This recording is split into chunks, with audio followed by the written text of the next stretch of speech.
pile on in. I'm going to get after it here in a minute.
Okay, here we go.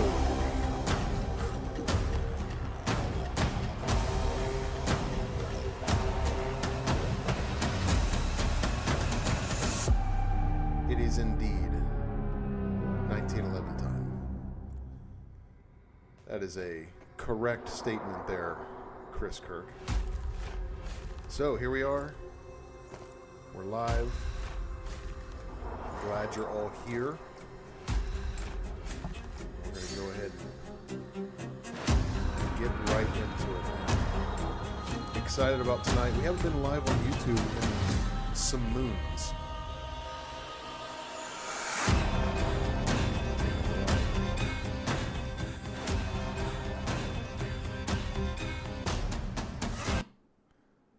And there's a hard stop on the music. All right, welcome everybody. I'm glad you're here. Man, 60 people to start the show with. That's awesome. And climbing. Really glad you guys are here. So, my good friend, Jolly Roger, is here with us, as you can see. First of all, can everybody see us okay? There's some new tech happening here. Testing some new things out. Just give me a thumbs up in the chat. Yeah, the music was super epic, and then we just hard stopped to my stupid face. It's a wild ride happening tonight. So yeah, Jolly Roger's with me, and tonight we're going to be going over some technical stuff because that's what we do here. And yeah, man, I'm excited. Welcome, Jolly. Hey, good to be here. Yeah, man. It went really good last time. Last time you were here, we peaked at like 120 people in the show, which is, you know, that feels like a signal. Have Jolly more often. Well, let's keep it going then. Yeah, man. Yeah. So first off, just want to start with Michael Kitchen for the $10 donation. Thank you, man. And I did pin the Cash App up top. Thank you guys for that. That's a much better way than doing a super chat because YouTube takes more than 50%. So that hurts. But yeah, thank you, Michael Kitchen. Appreciate you, man. Let me make sure you didn't have a message in there. Nope. He's just like donating dry. That's a stud right there. So appreciate you, man. Lots of thumbs up. Good. You can see us. Maybe not so good for you, but I'm glad it's working. All right. So, first off, before we get into the show, some really cool stuff coming. I have the third Colt that I've purchased in the last 3 weeks. I've been on a bit of a Colt bender, you might say. Third one is en route. It'll be here Tuesday. Well, it's technically here. I just don't have time to go get it, which is actually more painful than waiting because it's like 15 minutes away, and that makes me want to shoot blood out of my eyes. So we got another Colt coming. Also, I've been polishing up the black powders. We're going to start getting into the black powder stuff on some future videos. And the 1991 video drops tomorrow. That was really fun. That was a really fun range day yesterday. And yeah, solid gun. It is. I'll just tell you guys right now, it's automatically become the carry gun. I took the family Christmas shopping today, and it was the Colt 1991 with some Winchester USA Ready ball on tap. That was I just trust it. It's a solid gun, man. So, and Jolly Roger's the one who pushed me into that because he's got a pile of them. And you got to talk about your one that you've had for so many years for a minute. Yeah, I bought one back in early 1993. Local gun show. Went on Saturday. You know, didn't have a lot of money. You know, recently married, that kind of thing. Really wanted a 1911. Guy had a couple of these 91s, and I thought, oh, that looks pretty nice, because your only other option really then was a Springfield. Yep. But I really wanted a Colt, and I went on Saturday and looked and looked and looked, and went back on Sunday with cash, and waited till late. People were packing up, and I walked up to the guy, and he saw me, you know, remembered me from the day before, and I said, look, guy, I got 400 cash. So it's got to be 400 out the door, including tax and whatever else you want to throw on there. And the guy goes, okay, just that easy. So Man. he was asking 475, and they were going in the, you know, at a shop, maybe the 550 range. Okay, so not So far I off. was hoping, I just wanted to get it, you know, I really wanted to get it for 450 or less. Yeah. And I really did have $400. So anyway, I bought the thing, couldn't wait to shoot it. It was about 2 weeks. I bought it in the wintertime. So it's a couple of weeks before I could get outside and shoot. And it was great. It ran fine right out of the box. 7-round Colt magazines. I shot ball. I shot some semi-wad cutters that I had loaded up. And I did fine. So I took it out the following week, and the front sight flew off. And I found it, so I tried to restake it. That wasn't successful. So I had local gunsmith cut a Novak sight and put a Novak dovetailed front sight in it. And that's been in there ever since. But it's been my carry gun for like 16 years now. I used to shoot competition with it. It's up at around 25,000 round mark. And all I've done to it is replace springs. It's never broken apart, not one single part. It has the original sear spring in it, the original extractor. I never tuned the extractor either. It's run right out of the box for the last 32 years. So it's been fantastic. So yeah, that's awesome, man. So I've had a total of 5 of them. I have 3 at the moment. So I'm very much a fan. Well, yeah, your experience with them made me think, okay, and you guys will hear in the video tomorrow. And it's funny you say that, what you said about like, well, if you don't get that, then the other option is a Springfield. And what a lot of people don't realize, you know, we are like in the golden age of options and gear and guns and all that. But what a lot of people don't realize is back in like the 90s and early 2000s, there was 2 viable options for a mil-spec solid built 1911. It was Colt and it was Springfield. Now, you had like Kimbers, the Kimber ones out there, but those weren't like GI guns, and they were kind of doing their own thing. And but if you just wanted like a good, you know, just solid, faithful 1911, it was a Springfield or it was a Colt. You know, you didn't have a ton of course, you know, I guess Norinco's in there, but you know, there's. Which, listen, I know a pile of people who have them and swear by them, but yeah, that's in the Colt video tomorrow. Now, one thing I just remembered, I didn't put in the Colt video tomorrow. If you guys remember in part 1, I talked about the Uma Thurman magazine, how the the holes were too far apart. That magazine, after I uploaded that video, that magazine broke 25 minutes later. I was just sitting there messing with it and looking at it, and I'm like, what even is this? And I pushed the rounds that I had in it down, and then when I let it go, one of the feed lips went boop and just broke off and shot up to the other end of the room. So so I pulled all those rounds out. I pulled out that brand new magazine spring that I just put in there, and I chucked that thing into garbage. I'm like, this thing's not a Colt. This is trash. So, yeah, I wish I would have said that in the video, but hey, reward for people who are here. They get the info. Man, 81 people now. This is going to be a good night. I'm excited. Yeah, awesome. All right. Yeah. I was going to say, back in that day, I had nothing against Springfield. My brother-in-law had one, and it was a fantastic shooter. Yeah. And had a great trigger right out of the box. But, Colt, I wanted a Colt. Yes. And the only way I could get into something affordable was the 91. Yep. Yeah, man. I mean, when I started cutting my teeth on them, that was it. It was like, do you want a Parkerized Colt or do you want a Parkerized Springfield? Because to even consider something else, it's like, okay, well, I'm not going to go get some like ATI or the early T-Sauce attempts like the Regent and all those, because they're not in spec. They're whack. You can't put a barrel in them. You can't. Maybe you could put in like a new hammer and sear, but just things. It's kind of like that video I did on Rock Island. Things are just weird in those guns, and yep. And so every time I built a gun for somebody or built one for myself, those were the only realistic, serious options was Colt and Springfield. And, 9 times out of 10, it was a Springfield that I was building on for the simple reason that they were cheaper.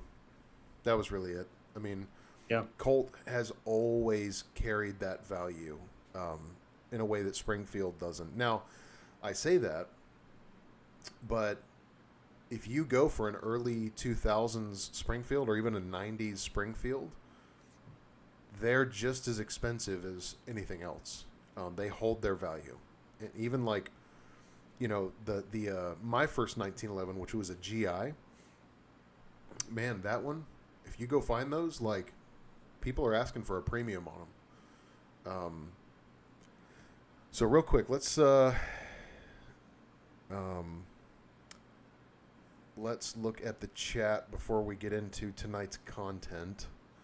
DB says Jolly Audio is cranked. I don't know what that means. Is that a compliment? Let us know. Be specific there, my friend. Let's see here. Lil Yeshua says Jolly needs a high chair, but I can see him.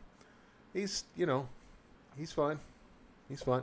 My camera's looking down. His is looking up. And so we balance it out.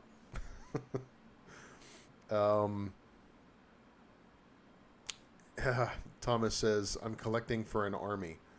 It's a very small army. Maybe a militia. We'll go with that. It is funny. I had my brother over here, and he just got married, and his new wife, of course, when he comes over, I'm like, let's open the safe up, crank that thing open, and start taking a look at the new stuff. And everybody says this. They're like, well, we know where we're going if the zombie apocalypse happens. I'm like, don't come here. Get your own stuff, man. Let's see. Del Carr says, still surprised overall with the new Colts considering the Mark IV experience. So here's the deal. Yeah, it's a surprising number of emails, comments, and messages I've gotten about this. But here's the deal. I have experience in the past, which there's some funny stuff in tomorrow's video about this. I'm not going to spoil it, but I have experience in the past with Colts, and I didn't own them when I started this YouTube channel just because, man, like the last Colt I had was a Delta Elite, and that gun was so bad. It was just junk. But looking back, I'm almost positive I got that right when CZ bought Colt, when things were probably at their worst during that transitional period. And so I haven't owned them for years just because I've been frustrated with the quality. And of course, this new Mark IV was a disaster, still is, and still nursing it to health. But the Colts that I'm buying are all pre-CZ. So you can't sort of go, well, okay, one Colt was bad, therefore all Colts are bad. That's not that's not real. That's not a good way to think of it. So yeah, and honestly, even now is not the only time Colt has struggled. They've had ebbs and flows and ups and downs. Ooh, Crack, I'm glad you said that. I didn't want to spoil it if you wanted to keep it a secret, but Crack was texting me some pictures today. Crack just got a 1927 Sistema Argentinian piece of art, and it's a good looking one too. Nice. I'm excited to see that, man. We might have to do a stream together and you show that on Rumble. That would be cool. All right. Okay. All right. So, oh, I see what you're saying. So they're saying that you're loud compared to me. So here's what I'm going to do. You don't do anything, Jolly. I'm going to boost me a little bit. And then you guys can figure it out on your end. Okay? Check. 1, 2. I'm looking at the monitor. Yeah, I backed my volume down, so I hopefully I'm not echoing anymore. Oh, okay. I see the problem. That's totally on me, guys. Totally on me. So, oh boy, that would be bad. I just put the volume plus 1,900%. That would have been really intense for a minute. I'm glad I didn't say anything. Okay, that should be better. Yeah, I control the audio that's coming in from our call and piping it into the stream, and I had you pretty hot. So let us know how that is. That should be better. Okay. Let's keep going. Danny Gunn says, what's the name of Jolly Roger's channel? I don't have one. Yeah, we're getting there. We've been talking about it, and I'm sure that's coming. And that when that does, I will throw every bit of my weight behind that channel and help it grow. Yeah, I've got some good ideas, some good content coming up when I get it launched. So we'll make the official announcement here. Yes, we'll get the word out. Get the word out. You know, that's what we should do. Yeah, once you get it up and running, we can announce it on a live stream if you want. Sure. Let's see. DB says, I've sold all my other 1911s as of last week down to 3 T-sauce right now. Why? The heck, man? What's going on? What other ones? Yeah. Brad762 says, Traveler, you inspired me to buy a Springfield Armory mil-spec stainless, learning to fit all Wilson Combat bulletproof parts, going for a Pulp Fiction Vincent Vega clone. That is a strong build right there, my friend. Good luck, and that's awesome. That's awesome. Yeah, DB, it should be corrected by now, the volume. That was totally on me. I had the... I was talking about this with Jolly before the call, that basically... I need to separate out the audio into a few different categories so I can control each thing that's going into the stream independently, but we'll get there. All right, so we're caught up in the chat. Let's get into, and we're about to pop 90 viewers. Welcome, everybody. That's awesome. Really glad you guys are here. Yeah. Okay. I'm following you, DB. He said, got a pile of cash waiting on a couple classics to pop up. I'm excited for you, man. Yep. That's great. You know, there is something to buying, you know, like that one that I got recently. The Colt 100th anniversary World War I reproduction. That name's too long. I just call it the pre-war, but I have to say all that because if I say pre-war, somebody's going to go, that's not a real pre-war. I can already hear it coming. So... But yeah, when I bought that one, there's something about getting even just a slightly older gun. You feel like you got something special. And I think the further back you go, the more intense that is.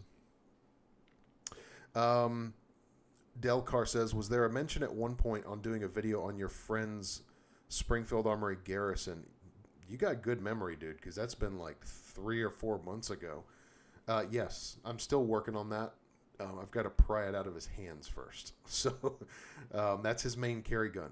So yeah.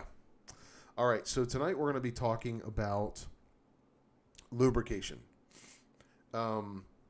which is a really funny way to just start that conversation off. Specifically 1911 lubrication.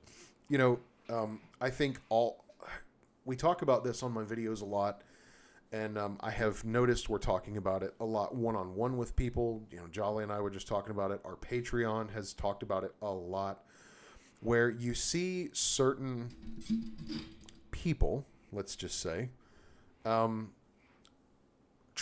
the 1911, and you go watch their videos, and I'm sorry if that mic moving is loud. Here we go. I knew as soon as I said lubrication, the chat was going to crack off. So this is a really important thing to understand because, you know, let's test the chat right now, guys. What are my big three that are required to get a 1911 running? Whoever gets it right is going to get a free gifted month of membership in the Patreon. What's the big three? And I'll let that, it takes a minute for that to get through the chat. But there's three things that 1911s require. And now you could certainly expand that out and all that. But I've narrowed it down to three because those are the big ones. That's the big net we need to cast. There you go. Okay, DB, well, you're already a member, so I can't gift you anything. Actually, I can gift you something. I might have an idea there. Send me an email later. I might have something for you. Yep, everybody knows Springs Mags Lube. So last time we talked about magazines, vitally important. That was a great, really like masterclass you did last time, man. And so tonight we're going to be talking about lubrication, but specifically, it's not just lube it. It's not enough to say that. There's different types of lubrication. There's different areas you need to lubricate, and then we have to think about it differently because, you know, as I often say, the 1911 is an old world design. It's not like nowadays, and they just require a little bit more thought. What do I always say? It's a thinking man's pistol. So I don't have a specific order. I have a bunch of different lubrications in front of me that I've used over the years, and one in particular I want to finish with that I really recommend. But you have a few different categories. You have sort of like cleaners, you have actual lubricants, and then you have protectors. And no, CLP does not do all three really well. It kind of does two moderately well. But man, do you want to start us off and just kind of riff on that for a minute? Yeah, I've kind of come full circle. You know, when I was a kid, I'd go hunting with my dad, and he was a shotgunner. So we would go off after birds. We had pheasants on our property, and we would come back in, and you know, he'd break out the Hoppies number 9 and clean the guns. And as part of that, you had the Hoppies number 9 classic oil. Yep. The classic oil, and there's basically no odor to it. It's pretty much colorless. But you know what? I have to say though, the scent that it does have smells like all of our childhoods. I don't know if I can speak for everyone, but like when I smell that, I can smell my granddad's shed in Georgia. Like it just has that smell. So, you know, that was what we would lubricate the shotguns with, and then we'd wipe them down with an old handkerchief with that, and it always worked. Yeah. Some of the Patreons have seen my 1897 Winchester, which was made in 1904, and it's been in the family since new. Wow. And I imagine that, and of course I'm the latest custodian of that before it goes on to my son. But I suppose that in all of those years, this is what was used on it from the beginning, because this stuff is that old. So, you know, I went in the military later, and of course they, you know, some of the military guys out there will know, you know, they push CLP, or you had LSA or something like that. And as you mentioned there, Traveler, it doesn't do anything well. Does a couple of things okay, Yeah. but it's one of those jack of all trade, master of none things. It does have its uses though, Hmm. and I've used CLP, um, and then of course, because we're all nerds on these things, that's why we're here talking about such an old firearm. We'll try the new stuff, the latest and greatest that comes out, and I've tried pretty much everything under the sun, except for one that we're going to talk about later. Yeah. But I tried the Wilson products, and they're incredibly expensive. And I'll tell you what, at the end of the day, we cut right to the chase. If I go out and shoot 300 or 500 rounds, I think the most I've shot in a day out of a 1911 is about 800. And obviously, when you get back home, if you're like most of us, the first thing you do is you start cleaning them. Right away. So, you know, I look at some of these lubes that are $16 for 3 or 4 ounces, and I think, I'm just going to wipe that off when I get home. Hmm. Look at using the bottle of it, and after a few range sessions, that 4 ounce bottle's halfway gone already. You think this is not very cost effective. Yeah. So, I have I have certain lubricants for my 1911s for certain purposes, and basically, it's the outside conditions. Yeah. It's the temperature and the humidity, the location. I do some shooting in the desert Southwest. Um, I have done shooting in Florida at Camp Yeah. Blanding. So I kind of tailor what I'm doing, like the shooting and the lubricants for the specific purpose. So I have fairly recently come back to this because it works and it's cheap, Yeah. but I don't use it all the time. One that I got into a few years ago is the Lucas. Yep. This stuff is fantastic, but it is thick as molasses most of the time. If I'm going to go out when it's really hot and shoot, that's my go-to because it stays in place. The viscosity is so good on it. Yeah. It does not thin out when your gun heats up. So I have used some special stuff. Traveler and I were talking about it the other night. Breakthrough used to make a product called LP, Hmm. not CLP, but LP. It was a clear oil, and it was designed to work in like 60 below zero temperatures. And I tried it out once at about 10 or 15 below in Ohio here. And I took a Colt officer's model out. I let it sit outside for hours and get cold. And I went out and I shot 100 rounds through it, and it ran perfectly. That was great stuff. It's not made anymore. I don't know why. But the main thing is, and we're going to talk about this, is if you've been into 1911s for a while, or maybe your father or grandfather, used them. If they use them to any extent and know much about them, they'll tell you that they like to run wet. Yeah. The gun that needs lubrication, and we're going to discuss why that's the case also. Yeah. Yeah. All true, man. Yeah. I mean, so for me, definitely used hobbies. I mean, I inherited a lot of stuff from my dad when he retired. I just got, bags and bags of just brushes and lubes and all that stuff. And the overwhelming majority of it was just bottles of hoppies. Unfortunately, I gave a lot of it away back in the day because I wasn't familiar with it. And back then I had the tactical turtleneck firmly affixed. And I had to use all the high-speed, low-drag, Velcro, microwave, plastic lubes. So, for me, though, I haven't used a very wide range of lubricants. And you said it. The main reason is, man, $15, $20 for 2 ounces, even 4 ounces of lubricant is insane. That's way too much. And I'm not going to say I've never owned some of those, but it's just like you end up using it sparingly because it's so expensive, and now you're not lubricating properly. You can't have that in your mind. You need to lubricate properly. So a lot of the old timers that I kind of grew up around, all of them, and I mean all of them, use 2 things primarily: hoppies and good old 5W30.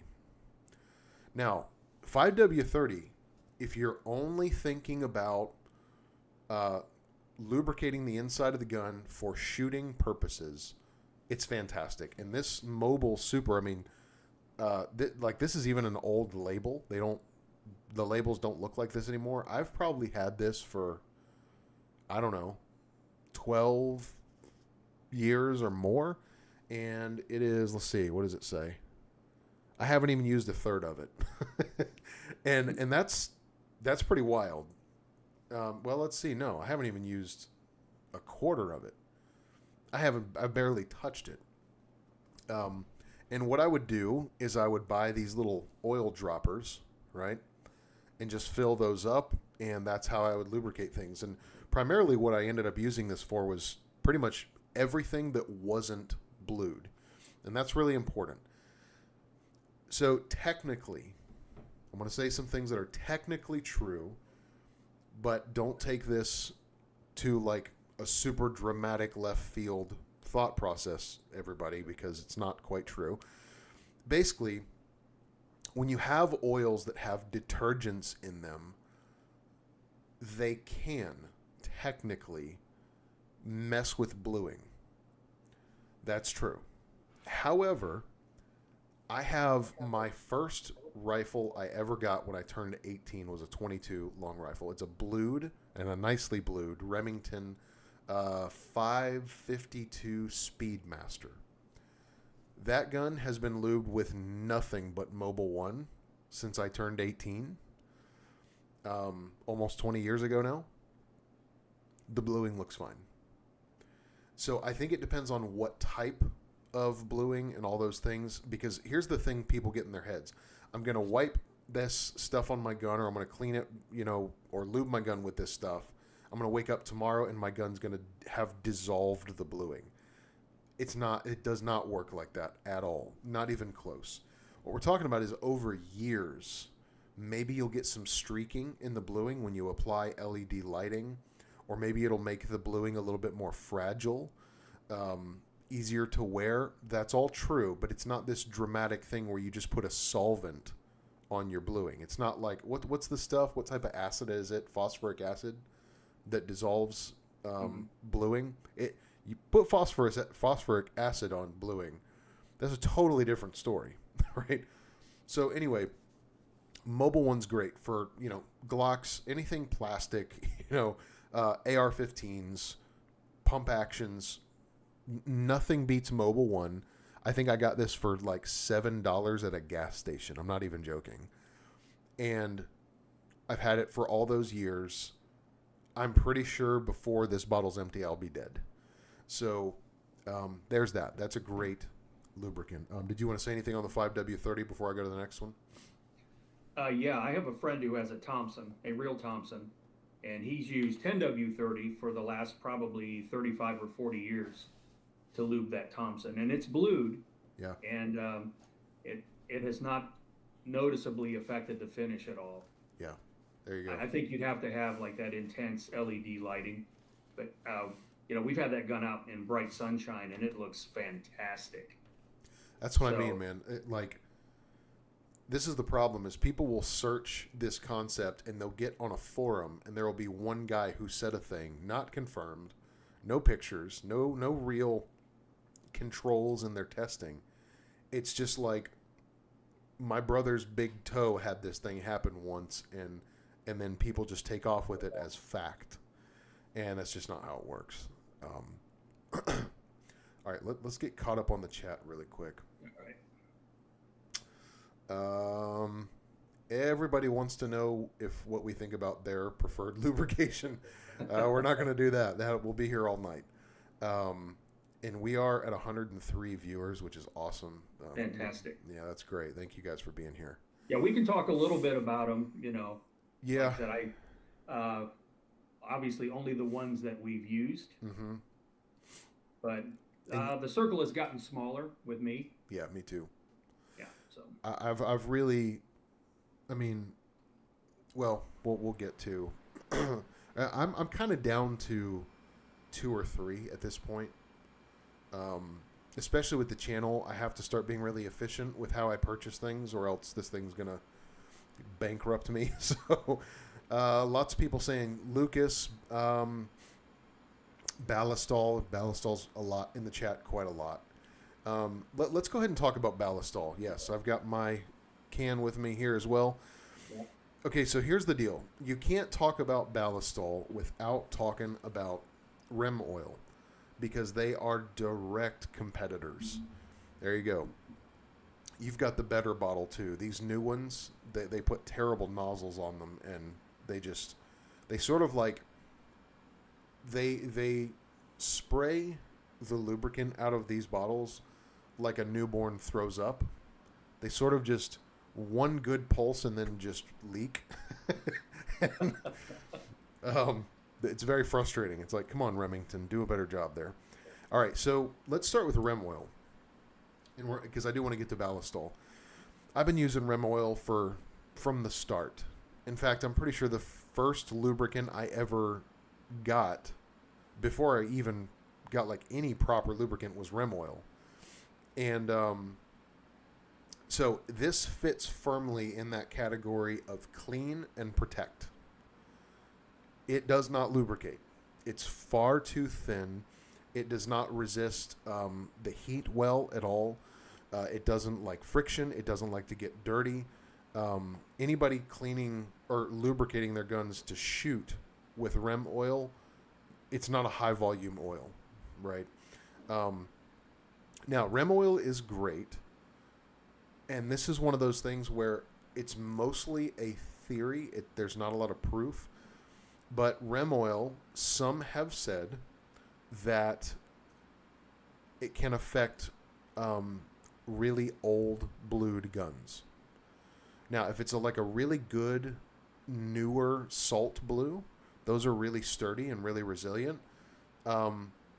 With maybe like rust blues or really old blues with softer metals, I have heard some people say Rem Oil, you get the streaking going on. I can't say that I've really experienced that. It's good stuff. I mean, and one edge it has over Balistol is the can's twice the size. So Balistol is a little pricey. I have recently switched to Balistol because the amount of blued guns I now have is vast. I have a lot of blued guns, and I really need to, particularly, like the Colt reproduction, that World War II or World War One reproduction. I really want to guard the bluing on guns like that. My Winchester 1907 blue, my rust blued gun. And so anyway, Balistol. I think it fits in the same category where, let's say you get home from shooting, your gun's filthy. You can spray it on to soak all of that carbon burned powder and start wiping it off, scrubbing it, whatever you like to do, and then you can use it to protect. But I'm sure you would agree, Jolly, this is not a shooting lubricant in its proper form. I agree. I consider it exactly the same as Rem Oil. Yeah. It's very thin, and it goes away pretty quickly. It seems to evaporate pretty quickly as your gun heats up. Mm-hmm. So I consider it a protectant. And, there might be some. I was at the range recently, and I had 4 1911s, and I shot a lot, and they were dirty. Yeah. So before I left the range, I took the Balistol with the straw on it, and I locked the slides back, tipped the muzzle down, and I just sprayed some Balistol down the bore and just let it run out. And then I put them away and brought them home and cleaned them. But, it does work well as a cleaner. Yeah. So getting home, which is about an hour drive, and by the time I got set up and started breaking them down for cleaning was a breeze. Yeah. Because it had about an hour and 15 minutes to pre-soak, so to speak. It literally just wipes off, right? Yeah, exactly. Yeah. And you can do the same thing with the Rem Oil. I've got the giant can of it here with the straw. I pretty much only use that as a protectant. Yeah. It's not a good lubricant because it's too thin, and I don't think it's that great of a cleaner. So if you want something that's maybe a little more versatile, I would go with the Balistol. Yeah. But I get messages all the time. What's on Jolly's bench. So Yeah. Rem Oil, Balistol, Hobbies, and Lucas. They There you all go. have their uses. I use them all the time, Yep. but for different things. Absolutely. And I've It, also used motor oil. excuse me. I would say you can think of this like our vehicles. You've got engine oil, transmission oil, differential oil. It's for a reason. They are different things because there's different things happening. And Yeah. oil is not oil. It's just not a good way to think of it. Um, let me just check on the chat here. Okay. Um, so okay, now before we move on to like the actual lubricants, one in particular I want to talk about, I do want to touch on the brake-free CLP. This stuff is immensely popular. This is like Walmart, every gun store. Like, this is the one that's everywhere. If you look up just gun oil, nobody's paying for more advertising and to get at the top of that SEO rating than brake free. And let's talk about it. And here's their biggest selling point. It's those words right there, mil spec. That is a funny term, and I think you would agree, Jolly. It's that is designed to get people to go. It's what the military uses, right? And they think that that's great. But to your point, nobody in the military is a big fan of that stuff that comes out in the gallon jug and it gets poured on a spoon and dumped down your bolt, right? Like, Exactly. it's not the best stuff. So, but let's talk about the use for brake-free CLP. I've got a couple cans of it. For me, what I think this stuff is good for, primarily, is cleaning. This is a great cleaner to me. It's also cheaper than Balistol. Now, again, I'm making the switch to Balistol. I'm trying to consolidate and reduce the variety of oils that I have just because I can't keep up with repurchasing all of them so much. But CLP is good for really dirty guns, in my experience. Like, for instance, when I took the World War I repro out a few weeks ago, man, I shot a lot. I think total that day I shot like 500 something rounds, which is not a cheap day in 45 ACP, let me tell you. And it's particularly a dirty day when the overwhelming majority of that is Winchester white box, which is right on the edge of being black powder. That stuff is filthy, filthy. It even smokes like black powder. It really does. There was a couple times, I don't know if you guys saw in the video, where I'm taking some shots and I literally flicked the safety on and just put the pistol up at a high ready. I'm like, I had to wait for the smoke to clear so I could see my target. So that's a good example right there. Kind of what you did. I did the same exact thing. It's funny that you do that. I spray them, and then I want to start soaking all of that because, man, the bore, the chamber, the feed ramp, the breech face underneath the breech bolt and everything around the breech bolt, all that area is so caked with powder. And that CLP is good because you can just spray it on there. It's not super thin, but it's not super thick, which is why I think it makes a better cleaner than Rem Oil. So it kind of oozes, right? And soaks everything up. And literally when you get home, you can take, your shop towels, wipes right off, and it leaves a sheen, like an oil sheen on there. Again, though, this is a petroleum-based product. So if you really want to protect those blued finishes, not the best. Not the best. Also, these bottles absolutely suck. They are terrible. So I have a couple bottles of this, but after these are done, I'm not repurchasing. I'm making the switch to Balistol. So there's CLP. Let's get caught up on the chat here.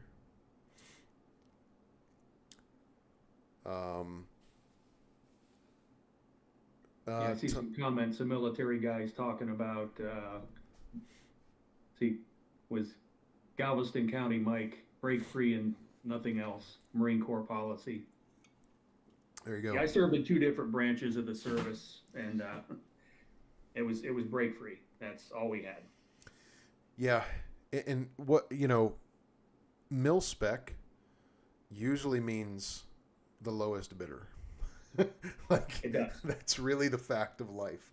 And by lowest bidder, that means they're probably selling that lubricant to the government for $780 per gallon.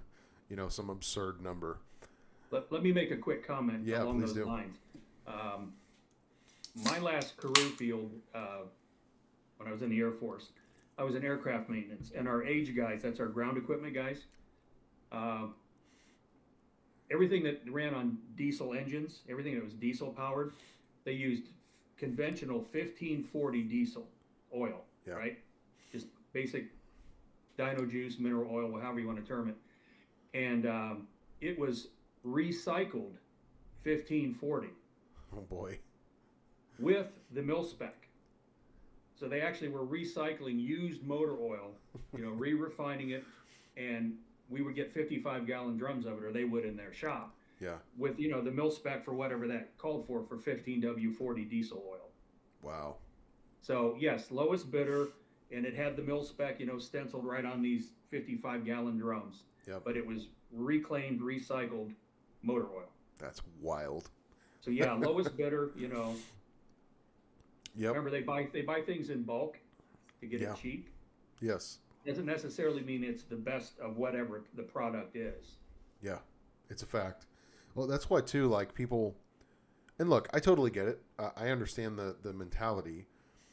This is why I don't use the term mil spec a whole lot when I'm talking about 1911s. I say John Moses Browning spec, because when it was his baby, I think he got it right. When he gave it to Colt, now granted, he worked with them through like the some of the developments and all the way up into the A1 program, but I think the original kind of had it. I think they got it. And I don't say Colt spec because Colt did their own thing, and I don't say mil spec because that's another. I say John Moses Browning spec. But when we talk about mil spec, like let's use AR-15s as an example. Mil spec's nothing like amazing with an AR-15 in mil spec. They're usually pretty loosey-goosey. They're quite heavy often because they've got beefed up barrels. So you go down the list and it's like a mil spec AR versus say like a BCM, a Daniel Defense or something like that. They're above mil spec. So mil spec's not the peak. It just means military specification. And it's basically their baseline for performance, but that doesn't mean the best. That's for sure. Yeah, and if you go when Browning was still alive, and then you go post-Browning with the 1911s, more specifically the 1911 A1s, because most of us, our fathers or grandfathers, carried them in World War II or Korea or Vietnam or something, and they said, oh, it's a rattle trap, it's loose, and you can't hit a thing with it. Yep.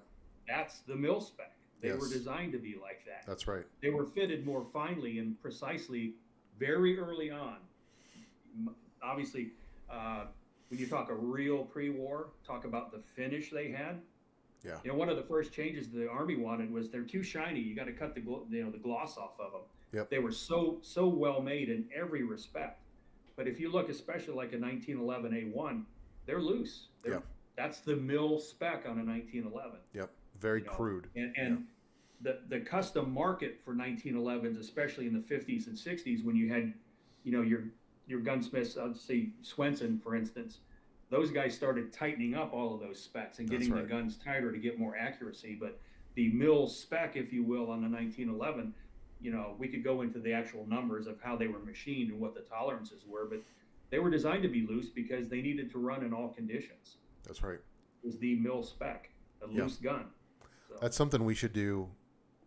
We should definitely go down that road on another stream because that's a deep topic, and I think that would be really interesting. Yeah. All right, let me just make sure I didn't miss anything here. Camo bunker. been using CLP since the 80s. It is not the same as it used to be. I agree. I haven't used any in a few years, but I started using that stuff in the 80s in the military. And the last can or bottle of CLP I got was different. Yeah. It is different for sure. I mean, I've been using it for a long time as well. I mean, I don't have, you know, I was born in the 80s, so I don't have that kind of experience with it. But, you know, it has changed. And particularly, I mean, like I said, this bottle is terrible.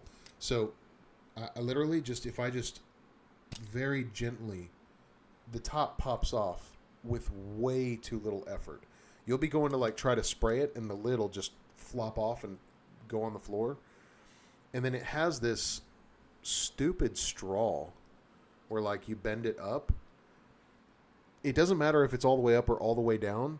You're going to spray it, and then it's going to sort of vomit down the straw and leak all over the table. It's just, this is really, it's a trashy can. Let me go into another one real quickly here. Yeah, please. Rem Oil. Probably like 35, 40 years ago, Remington was owned by DuPont. And this can said with DuPont Teflon. It used to actually have liquid Teflon in it. I remember. Now, I had a few cans of that, and I remember that. That was always the selling point.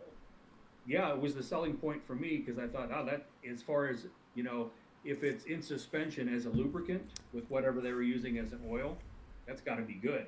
Yeah. I don't know if it was, but it sold me on it back in the 80s. Yeah. And I have noticed, I don't know, it's probably been in the last 8 or 10 years, it's been reformulated also. It hasn't had any Teflon in it in quite a while. Yep. So that's another product, like, you know, we're talking about CLP, that's not the same as it was in the past. Neither is Rem Oil. Yeah. In fact, it's probably not as good as it was with the Teflon. I don't know, but I would agree. I would agree with that. All right, let's keep going. Yeah, and the Balistol, like I said, man, I haven't been using it that long. I'm really happy with it. Like, it's a quality product. Just to nerd out on the bottle, it's got the good sprayer on it. yeah, it's great. There it is. Yeah, man, it's good stuff. Let's see. Okay, now I want to get to my favorite gun lubricant, and we talked about this the other night, and you know, it's kind of a slept-on lubricant. When you look up like videos and all that stuff, it's kind of niche. It's never been at the forefront, and I feel like the only guys really using it are the guys that I don't know, kind of know about it. It's just not one that's been marketed super heavily. So I've been using this from the start for 14, 15 years. Well, no, probably closer to 13. Yeah. So basically, we're talking about Militech 1. Now, Militech 1 is a really interesting lubricant. It's my dehumidifier over there talking to me. So this stuff is really interesting. Now, this is an older bottle. I should have brought the newer bottle too, so that you guys could see how different they look. So this bottle I have had from the start. The first one I got was this little bitty guy here, just to test it out. And where I heard about it from was Larry Vickers. There was videos way back in the day. Him and Ken Hackathorn, they're like Militech 1. That's what we use. And I thought, okay, I really respect and look up to those guys. I'm going to try it out. And I was amazed at how different it is. Honestly, it's kind of like Balistol in that it is just very different. It's so effective, and it makes sense why, you know, Balistol's everywhere. Everybody's using Balistol. I don't know anybody who's not using Balistol. And it's kind of the same with Militech, where like it's just something different. So it is called a dry impregnated lubrication. Okay. And it does something very different. So what they advertise you should do, and they're correct. I have tested this for years. You get the gun really hot, whether shooting or with a heat gun or whatever. Now, I want to caveat, this is for blued or stainless, just basically guns where the steel is exposed. It doesn't have to be unfinished, but like Cerakote, this oil is pointless. I mean, you can use it for like lubricating the barrel and the slide rails, but for what I'm about to talk about, it doesn't matter if the gun's coated with an epoxy-based coating. So what you do is you heat it up, you put the oil on it, you give it a second, you heat it up again, you rinse and repeat. What you will find is it impregnates the oil, and when you start shooting and the gun gets hot, it starts sweating Militech 1. And I have tested this. It works. And look, nobody's paying me to talk about Militech. I know it sounds like a commercial. It's not. This is just my experience. So I've been using this stuff for forever, specifically for two main things. I mean, I use it on everything. ARs, shotguns, pistols of any kind. It's good stuff. Where it really shines is in two areas. One is on like bolts, barrels, internal machinery. And like their logo with the machinery going there, all the belts and pulleys and everything. That's a good advertisement because it clings really well. It's not super thick, not super thin. It's just right. And it just stays. Like my Springfield, I've lubricated the internals on that a while ago. I pulled that gun out and it still has that Militech sheen and smell. Like the stuff just has staying power. So it's great on internals. It does really well with shooting with heat resistance. It doesn't burn up, and it bonds in an interesting way with the carbon where it doesn't get it doesn't turn into a paste like some lubrications do. It stays fluid. But the other thing where it really shines is on blued guns or just exposed metal guns where you have like blue on blue steel rubbing up against each other. There's nothing better. There's no competition, especially when you heat treat it. So I used this on my my World War One 100th anniversary in 1911. And I went out there. I shot like 3 mags. Gun was too hot to touch, right? The barrel was literally, you could see an aura coming off of the slide. It was really hot. I ran a bead down the barrel of Militech, and then I turned the pistol upside down, slide on, just in slide lock, ran 2 big beads down the slide rails so it would run down into the frame. Closed the slide, ran a big bead down the barrel hood and just run it, and then got back to shooting. I did that 3 times. The gun stays slick. It just doesn't dry out. And it's remarkable. So now there's some other benefits. So this 16-ounce thing of Militech 1 has lasted me from my start in shooting, and it's about halfway gone. And I've used this on everything. On everything. All the guns, all the shooting I've ever done, this has been my primary lubricant. Now, I talked about Mobile One. I have used this a lot. This is, it's a good oil, and I have used a good bit of it, but I'll be honest, it's been more for like, it's not something, usually Mobile One is like an on-the-range lubricant, where it's like, I'll just have the can in my truck. If things start getting dirty, I kind of just let a big bloop go down in the mechanism, run it, and keep going. But when I want to lubricate the gun, treat it like the stuff I'm going to carry and that I want to last, it's been Militech. And it goes a long way. But this 16-ounce bottle is $32. Now, you compare that to the 2-ounce supercalifragilistic high-end oils that are out there. You might pay that same price, $30-something for 2 ounces. Which, by the way, this bottle is 1 ounce. Okay? That's so expensive for these really boutique lubricants. So I'll stop there. Do you have any thoughts on that, Jelly? That's one, as we talked about the other night. I've not tried that, but I remember same thing. Larry Vickers talking about it, and Mm-hmm. like I need to get some of that stuff. Yeah. I've never found it locally and never really looked it up online. And I just thought one of these days I'm going to try it, because if Larry Vickers and Ken Hackathorn like it and they're not working for the company, so they're not shilling for it, if they just like it, then I'm going to give it a try. So Yep. I definitely want to try it. Yeah. So Well, and that, to your point, that is kind of the bummer, is nobody really knows about it. And yeah, so nobody stocks it. You can't find it on shelves. You have to buy it never found online. it anywhere. Yeah. Yeah.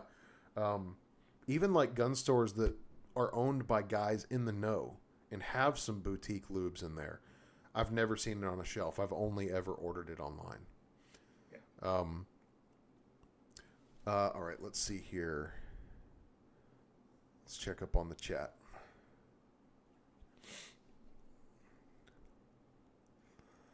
Let's see.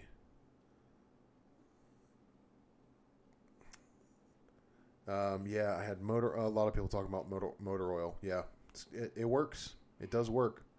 I mean, you got to think, man. Your engine gets so stinking hot and is so filthy on the inside, especially when you get up around 100,000 miles. The internals on those engines they're rough, especially if it's not been taken care of well. And that oil's got some staying power, man. It is, it's good stuff. All right, so yeah, Militech 1, that's my go-to. If I could only have one, and really this is kind of what I'm narrowing down to, the only oils I really am going to be using anymore is Balistol and Militech. That's it. I have put my bottle of motor oil up with my lawnmower oils and truck oils and all that stuff. I'm kind of retiring it just because, for bluing, the Militech is not only better, it's the best actual hard use lubricant for bluing. It does not affect bluing at all. I believe it's an ether-based lubricant. It's just a different formula. Altogether, it's something very different. So for the sake of bluing and protecting all my blued guns, that's what I'm going to be going to. Balistol as sort of a cleaner and protectant, Militech as the lube, and then of course I do the droppers. I'm just a big fan of that because you can get in tight spots and be precise. Yes, Elliot Elliot Butts. That's a funny name. Yeah, I'm going to spell it in the chat. Militech 1. There you go. You can see the label. So I would get it on Amazon. I got it just the other day. So I have this giant bottle. Again, more than a decade I've been chewing on this bottle, and I'm right at halfway. I can feel the bottle's about half full. And right now I have 4 different droppers spread throughout my house. I keep one on my desk here, one on my bench there, 2 inside, all full of Militech. I use it constantly. Just to, if you're holding any kind of gun, I just see like, oh, that doesn't quite look lubricated the way I want. Touch it up, right? I will say, if there's any downside to Militech, if you try to just soak a rag with Militech and wipe your gun down, you're going to have a really bad experience. Because it's like going outside when it's about 40 degrees outside and then just trying to rub down your rifle with maple syrup. It's going to stick, and it's thick, and it's just not good for that. It's not good as an exterior cleaner and protector. It'll do it, but just the texture it leaves, it's going to leave like a film on it. Now, a lot of people for long-term storage will use Militech 1, where they'll wipe the gun down and it leaves this film that's almost hard to get off. Like it's a really sturdy film, and they'll put a silicone sock over their rifle or a pistol. It will be there for the next couple decades. The stuff is really sturdy. There we go. Let's see. Now, we did want to talk specifically about lubricating the 1911. I think we should move into that next. Unless you got anything else, Jolly, you got any comments you wanted to highlight? I just saw one as I was scrolling through the comments. Somebody asked about ATF. ATF has a lot of detergent in it to, to prevent, things inside the transmission from like gumming up. Also to keep any contaminants in suspension so the filter can filter them out. So way back in the 80s, I learned from an old timer, his recipe for gun cleaning chemicals was about 5 gallons of kerosene, and he would dump in 1 quart of type F transmission fluid. Wow. And he would clean his guns in a solvent tank like you'd have at a car, auto garage. And I said, what's up with the ATF? And he said, type F is super high in detergents. So he mixed that in with kerosene, and that was his formula. I have used that. It works wonderfully. I would recommend against lubing your gun or wiping it down with ATF. I think, as we were talking about earlier with motor oil and some other things that can attack a blued finish. Yeah. I would just be hesitant to do that. Yep. Even modern ATF has a fair amount of detergent in it. It does. So I would go more like with a non-detergent motor oil, which you can still get. Yep. Like your Briggs and Stratton oil, stuff like that. I actually have about 2 cases of Aeroshell 100 oil for aircraft engines, and it has no detergents in it. Yeah. And I use that for certain things too. But I would say no. I would not recommend ATF. Err on the side of caution. Yeah. I would use maybe a 1030, 530, even a straight 30 non-detergent motor oil. Yeah. Yeah. I would stay away from transmission fluid. I totally agree with that. Absolutely. Yeah. The thing about detergents too, it really is something that takes time to break those down. But the truth is, really anything petroleum based is just not optimal for blued guns. For whatever reason, it just affects the carcinogens in the oil affect that rust process or that rusting process. So now, again, people have been using them for centuries and they're fine. But the only thing I will say I've personally noticed is I have noticed streaking when you put a LED light on blued guns. There is subtle streaking, but at the end of the day, I think a good just straight 30 weight, I think you can't really go wrong. Yeah. I'm going to step out of frame just a second to grab a couple of things. Yeah, go for it. While you do that, I just want to kind of finish up that thought on Militech 1, specifically for 1911s. And this will dovetail us nicely into talking about specifically lubing 1911. So the 1911 is an old world design, right? Thing's been around a long time. And when you look at the overall design of a lot of guns nowadays, you don't have a lot of really tightly fit contact points. And we're going to illustrate this with some pictures here in just a minute. But when it comes to these older world guns, you need a lubricant that, first of all, again, it cannot be super watery. And this is why, you guys kind of like, a lot of people called out Trench Grenades videos on the 1911. We all noticed that he hosed the gun down with CLP, which is like, especially, man, I don't like burn down tests to begin with. I'm not talking crap about him at all. I'm just saying in general, I don't like burn down tests. I think they're dumb because you're never going to do that ever. Like, nobody in history has been walking around with a rucksack full of magazines and actually needed to use all of them. Like, it's, we're talking like max, like 5 mags, right? And so this idea of a burn down just doesn't make any sense to me.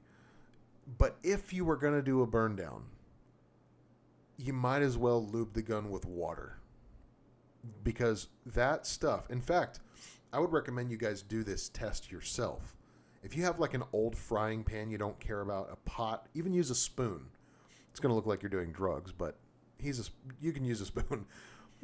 Take some of that CLP and just get it hot in a pan, right? Or get the pan hot first. Spray the CLP in there. Watch what happens. And I've done this. I have done this to prove a point to people. Specifically, I did it with CLP Break Free versus Militech a long time ago. In another life, I taught classes on shooting. And we did like a 3-day program, me and a few friends. And we got down to lubrication. Every single person, it was 21 people in this class.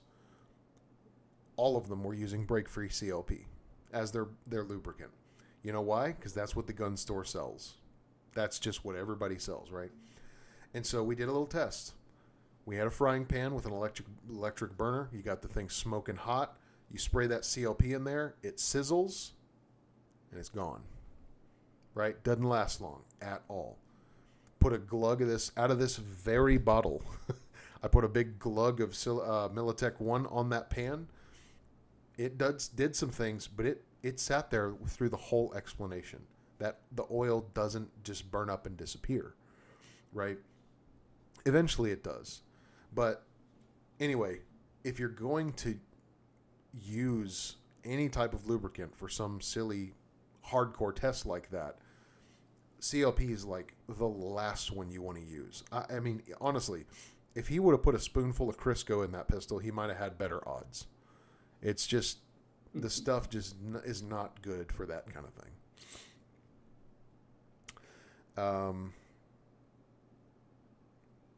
All right. Yeah. Oh, and I did want to back up, and I don't remember where this comment was, but somebody asked about cleaning their guns with mineral spirits and things like that. So, I've never found. So, let me back up. I have used kerosene in the past when a gun is like really old and hasn't been cleaned for a really long time. Doing a kerosene soak, I think, is helpful to really get in everywhere, because kerosene is basically the consistency of water. And it's good to soak in that stuff. It penetrates and really like loosens all that stuff up. But I'll be honest, I've probably done that twice. It's very rare for me anyway. Honestly, for me, I just use Balistol. When I have a gun that's even really dirty, I just spray the whole thing down, let it run out, wipe it off with a rag, and happy days. I mean, how about you, Jolly? Well, this right here, that's the big giant boy. vat of the stuff that makes the house smell so good, childhood memories. Yes. That's mostly kerosene. I don't know what, the 11 herbs and spices are in there, but it's mostly kerosene, and it does a fantastic job. But, I can remember as a kid, my mother would hate it when we would go hunting and come back, because she hated the smell of that. And we all loved it. It's like, it's like aftershave or cologne. Yes, absolutely. So, but yeah, kerosene's good if you just want to do a soak or something like that. It's pretty pricey also. Around here, kerosene's like $5.50, $6 a gallon. Oh, man. It's crazy. The cheapest I could find of course, a gallon will do a lot. Yeah. But the cheapest I found was like something like this. Yeah. Like I said, I just, if you're going to just blast something to loosen it up, get to it later, go down the bore with this. When you get home, it's basically, if you use a bore snake or a bristle brush of some kind, one or two passes, you're done with that part of cleaning. It's done. So on that note, it's a good protectant also when you're done. It is, yeah, it's nice. On that note, you said you pinged my thoughts with the word bore snake. Setting aside black powders, I have not cleaned a bore my entire life with anything except for a bore snake. They're perfect. They're the perfect bore cleaning solution. I mean, my 45 ACP bore snake it barely has any the little scrubber bristles that are like in the middle. Those things are just blasted backward and don't even barely do anything. And I've never like cleaned that bore snake off ever, not one time. All I ever do is spray the bore down with some sort of cleaner or whatever, run the bore snake through maximum 2 times. It's mirror finish every time. Now with black powder, you can't do that. You have to use actually scrub the bore, because that stuff it just gets so caked in there, man. But yeah, Galveston County Mike, I use kerosene to remove dried up frog lube. Okay, we should talk about frog lube for a second. Yeah. So back in my tactical turtleneck days, I bought frog lube. And here's what I'll say. Frog lube is actually really good for one scenario. And that is, I'm on the range, my gun's been sitting on the tailgate of my truck for 20 minutes, and the sun has baked it to where it's too hot to touch.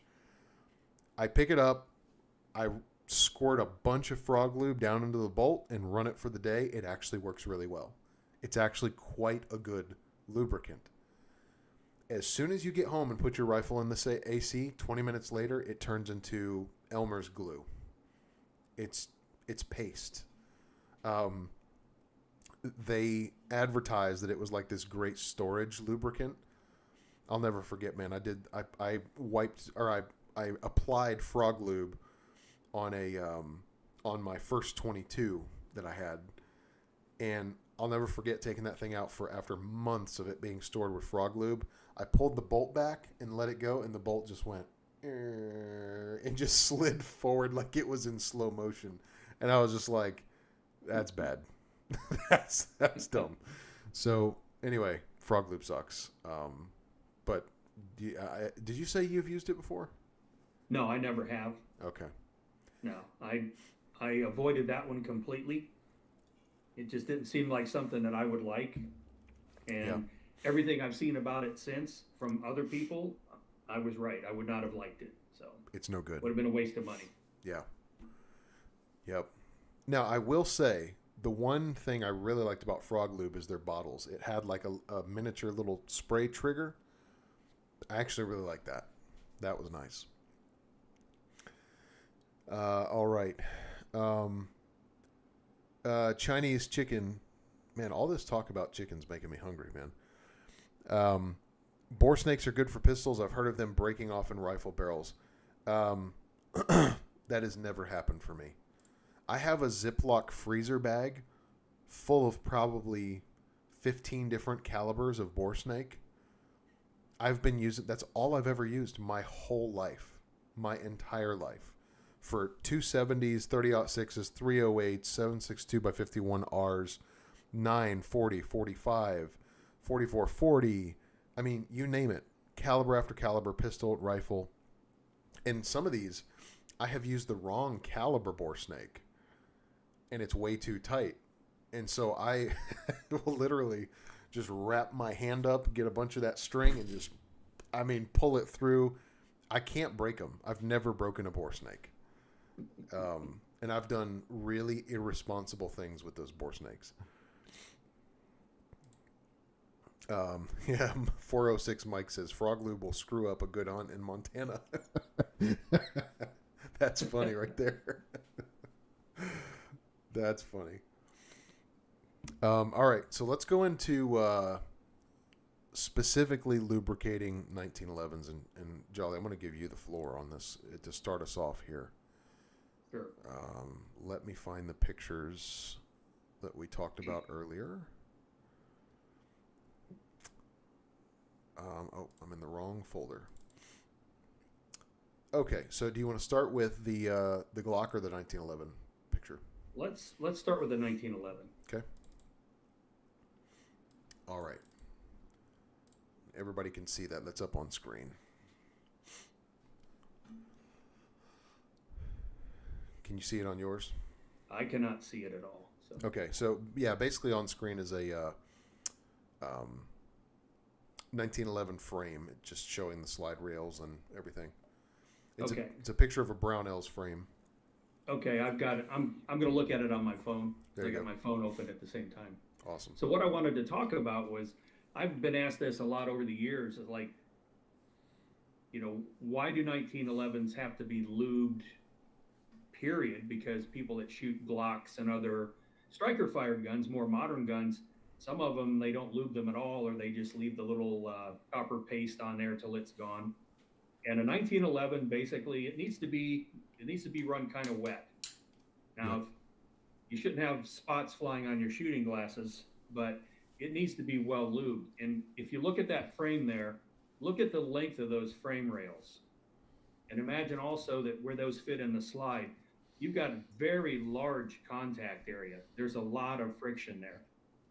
So, and especially if you get a new gun, like a Parkerized gun, until that's worn off, that has to wear off a little bit. Yep. You've got a lot of friction there. So, I don't have one in front of me that I could measure, but if you measured the length of those frame rails, so you've got the frame rails themselves, then you've got the grooves in the slide, all of that making contact, there is a lot of friction there. Yep. And that's one of your greatest friction points on a 1911. So if you could bring up the Glock photo. Yep. Stand by. Here we are. All right. Okay. It'll take a second to show on your stream feed. Yeah, I've noticed there's a little delay here. While it's taking a second to pop up, I did want to say too, this is especially true, say, like on a Kimber, where they actually do a tighter slide to frame fit. So that friction only, increases when you have somebody who's like tried to make a tight slide to frame fit. Yes. Okay, I see the Glocks up now. Now, those of you that have Glocks or other similar guns and look at the photo there, look what the slide is actually riding on. We were talking about this the other night, and Traveler called them tabs. I think that's very appropriate. The slide is riding on very small tabs. There is very little contact surface there between the slide and the frame. So something like that kind of design has a lot less friction just in how it's designed. Very small contact area compared to something older like a 1911 or a high power or some other guns like that. Take a SIG P210 or even a CZ or something like that. They have a lot of frame to slide contact area. Those types of guns do require more lubrication than something more modern. Yeah, it's a fact. I mean, and I'm going to go ahead and close these out. Oh, well, actually, I've got the 1911 back up. I want to camp here for a second. So, yeah, it's so true that like modern guns, you think about M&Ps and all these other guns, they all have just slide tabs or very small section, and that's on purpose. The purpose of that is, when the lube's gone, the gun's super dirty, you get dirt in the mechanism, everything like that, you have a canyon of play and tolerance available to you to allow that stuff to, get pushed out or not, at the very least, not jam up the mechanism.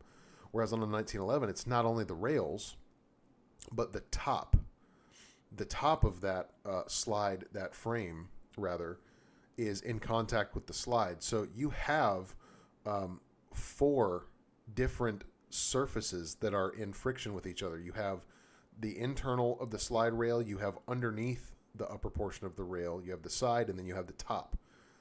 And so, to your point, Jolly, when you have this approach of having the Glock mindset, and look, I know a guy, I almost made a video about it, but I didn't want to make him feel bad. He bought a Glock 27 10 years ago. He never lubed it once. Not once. He bought it used and it was dirty. He never lubed it once. It still had the copper crap underneath the slide. The trigger had to be 15 pounds. It was so gunked and gritted. It was horrible. But guess what? That gun never stopped, right? So it's by design. That's part of what makes them so reliable. with the 1911, yeah, it's just not that way. Like, you have so much more surface area in contact, and then you add in heat, you add in dirt, and you start taking away that lubrication, things start to change. Yeah, and that's just, we're talking about the frame and slide contact areas for friction. Then you've got barrel hood, locking lugs, your link, and your slide stop pin, um, barrel bushing. There's a lot of other. You've got your disconnector track. There are a lot of places on a 1911 that add even more friction. Yep. And all those points need some kind of lubrication too. Yes. And we'll go into that as well. Yeah. Every area, if there's something moving or touching something else. I do want to back up to the chat here. Del Carr says, appropriate brush, jags, and general bore patches and with rods for me. Hey, I'm with you. I get it, but you're working way too hard, bro. Way too hard. I can clean a 1911. In fact, I should do a video on this. I can clean an entire 1911 in probably less than 90 seconds. Like, and all I use is a bore snake and a shop paper towel. That's it. No brushes, no nothing. I mean, sometimes I'll use like, and this is just stuff I keep on my bench. But, I've got the, old school nylon brush. Yeah, the GI toothbrush, we called them. There you go. That's great. I bought like a 20 pack of these on Amazon years ago. I honestly, like, my guns stay really clean, really clean. I'll just have them on the desk. And if I see like around the plunger on the 1911, sometimes you get just like dust or whatever in there. And I clean that out, or I'll clean out the slide rails and, get those nice and clean. And then also, honestly, one of my favorite cleaning tools ever, I think it's practically perfect, is the Glock brush. It's the right length. It's bendy, so you can't really like break it easily. It's plastic and brass, so you're not going to mark it up. Now it does have like these like zinc, I don't know what you call them, the wire. Those are not optimal for blued finishes because you can scratch a blued finish with these. Ask me how I know. But otherwise, like, I have a pile of these. In fact, if I find out somebody owns a Glock, I'm like, do you want that brush? And I'll try to take it from them because I just think these are like, if I could only have one tool to clean almost every gun, it would be this one, because it also has the little patch thing in there. You can attach other things to it. It's not metal, because I've seen a lot of people, use like the old school steel, handle things. Yeah, that's how you destroy some rifling fast. But anyway, yeah, all I ever use is, these, what are these, Brawny, the shop towels. I have, you guys should see the stock I have of these paper towels. I have like probably 18 rolls on a rack outside in my workshop. But yeah, that and a bore snake. That's all I've ever needed. Sometimes I'll do like, if there's certain areas, I'll use my Gerber multiplier, 400, and I'll pull out the little screwdriver and I'll wrap the paper towel around that and like, groove out some of the areas. But most of the time the brush does a fine job. So, Xantar says, frog lube is made from coconut oil. I put a spoonful in my coffee every morning. Clears me right out. I bet it does. And it smells minty, so that'll cover things up.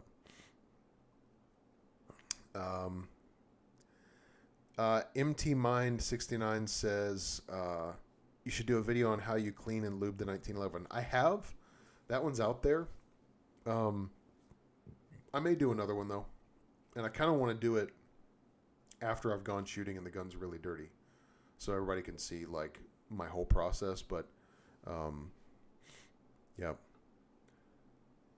Yeah, Galveston County Mike, I get it. He says, us boomers use old school GI bore brush with bronze or bore rod with bronze brush. Totally get it. I'm forced to do that with like my black powder rifle and pistols. Can't use a bore snake for those because that bore snake is going to last one day.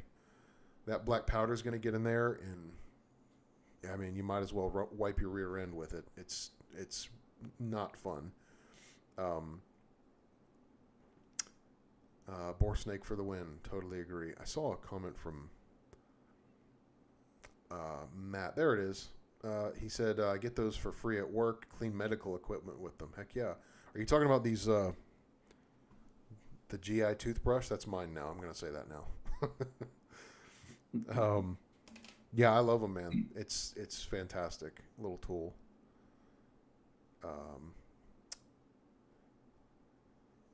Yep, Glock brush for sure. Yeah, that's a good one. Moan gets it. Said every once in a while I sonic clean gun parts as well. Yeah, hydrosonic dunk tank is a solid way to really get a gun like new clean.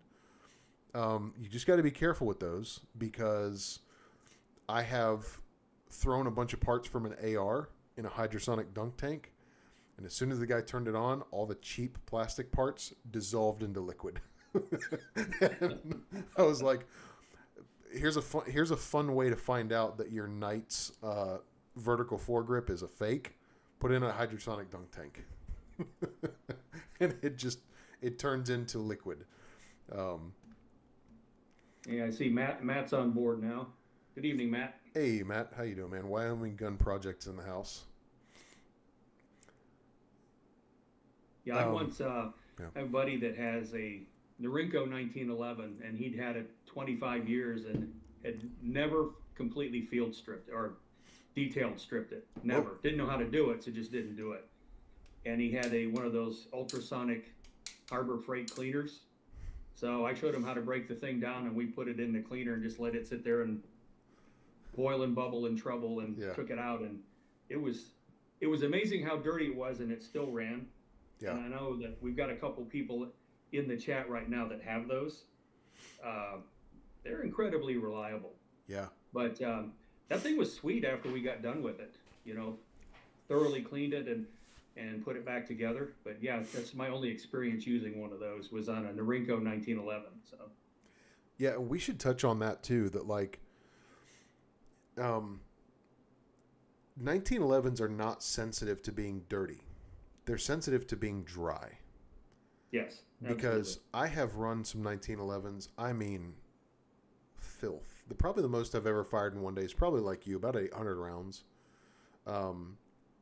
Especially nowadays, because that's like, I mean, you're getting up into like $400 or $500 for a range day. That's a lot. But even back then, when it was a lot cheaper, you're still talking, $250 for a range day when it was much more affordable. But anyway, I've run quite a bit, and I have never found the guns to stop working when they're dirty, ever.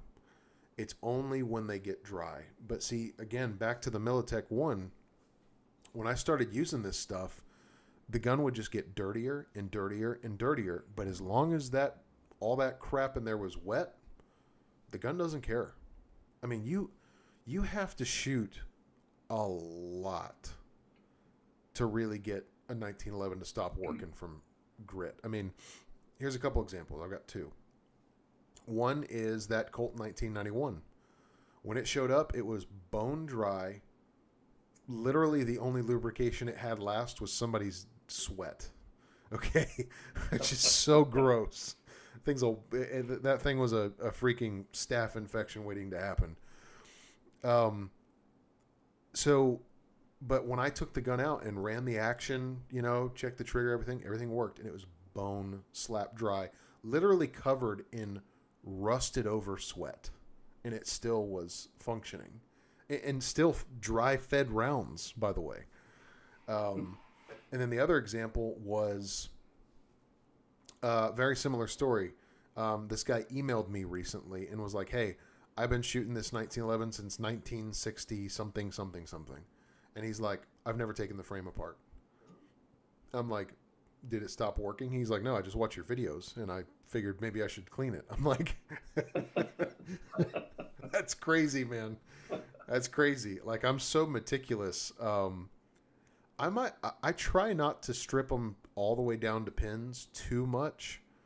But what I will do, and this is why I want to redo the video. I want to show some more like tricks that I like to do. But one of them is you can wiggle out the thumb safety and pull out the grip safety.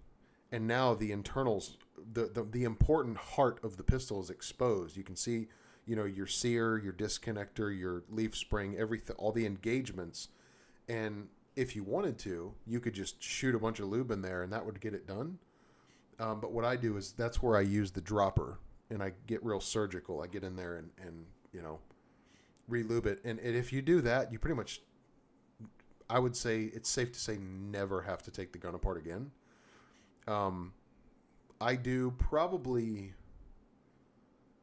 for a carry gun, maybe once a year and just like really clean everything out. But for the most part, I just do that trick, take the grip safety off and access things that way. Yeah. I do an annual detail strip right down to parade rest, every last part. And no matter how much I shoot, if I shoot the thing 5,000 rounds in a year, by the time I get to that annual detail strip, it's not horribly caked up with anything inside. It's not rusting. But I've always done that for decades. Just once a year, completely take one down. Yep. Down to the last part. And when we go into the lubrication, I've got something that I'll talk about also. Well, let's go into it now. Yeah. You're using the droppers. Let me grab it here. Which, by the way, I'll hold this up so you can try to see this. But oh yeah, Brownells. Okay. Yeah. Action lube. This is the large container. I've been using this stuff for years. I've never touched what's in the container. I'm still working out of what's inside the lid. That's funny. And I apply it with this. This is your McDonald's coffee stir stick. I like it. And I get in there and just put a very, very tiny amount on the sear face. Basically enough that you know that there's something there. It's the only grease that I would use. This stuff is fantastic. It literally feels like you're taking 2 or 3 pounds off your trigger pull when you use it. Now, I'm guessing, is that like, does that have graphite in it? I don't know. I've looked at the label on it. I don't know. I wonder sure it's some kind of proprietary thing. It's very dark. It looks like it has graphite in it. You can see the color. That's what made me guess that. Which graphite, for guitars, there's this lubricant for guitars called Big Ben's Nut Sauce, which is hilarious. It's a string lubricant for underneath the nut and the bridge, so that those strings can slide freely, and it's a graphite based. Yeah. So that's interesting. Speaking of guitars, I've got my Martin hat on. Oh yes, I need. You know what? I had one Martin shirt years ago. I need some new Martin swag. I'm gonna have to get some. I did want to point out some of these comments here. Yeah, I'm gonna scroll through them as well. Yeah, Balistol. We're talking about Balistol. I'm kind of a new user to it, just because I'm a very strange buyer when it comes to these things. Like I said, when I buy these paper towels, I buy them like 18 at a time. Like I buy a lot. When I bought Rem Oil, probably like 6 or 7 years ago, I bought like 12 cans of it. Like I'm a pair and a spare guy. I have to have a pair and then a spare, and I just buy a lot of whatever I like. And so everybody's been telling me about Balistol for years, and I'm just like, man, I have so many cans of Rem Oil, I don't want to get it. Well, now this is the last can of Rem Oil that I have, and so I thought, okay, I'm going to try Balistol, and I bought 10 cans of it.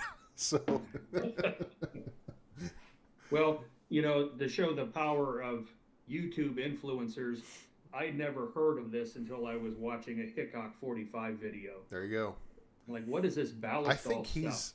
I think he's the original, like I think he Balistol might guy. be. Yeah.